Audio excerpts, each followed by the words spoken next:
Dasse maalo gaaffii wayii si gaafadha. Kottaa misi. Asagida babeetu akkas jedhe. Waaqayyo mandara du'aatii isa baasnaan burqaan cinne isaaf lolaasnaan maqaa moofaa durii irraa kaasnaaniti waan jiru dhabee akkas jedhe. Mee maal jette Asagid? Kana kasanaaf jiraare mandara du'aatii kana baase burqaan cinne kana baase maqaa moofaa durii narraa kaase. Qo'ee Kamaalonnoo kana qofa miti. Addisuun immoo maal jedhe beektaa? Seenaa qorachuu yaaleeti. Seenaa qoratee jalqabaaf dhuma isaa wallaaleeti maal jedhe beektaa? Addisu maal jette mati?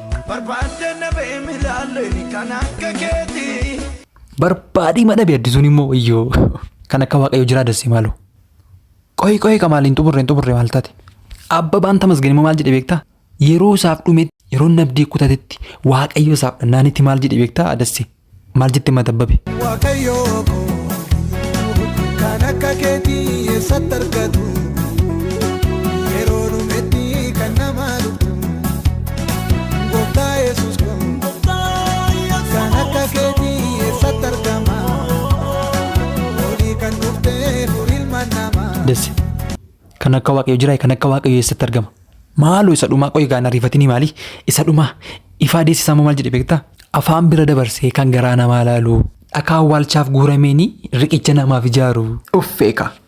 Maal jette mati dee ifa? Jiraaree aggisaa jiraaree. Laabbe. Jiraaree aggisaa jiraaree.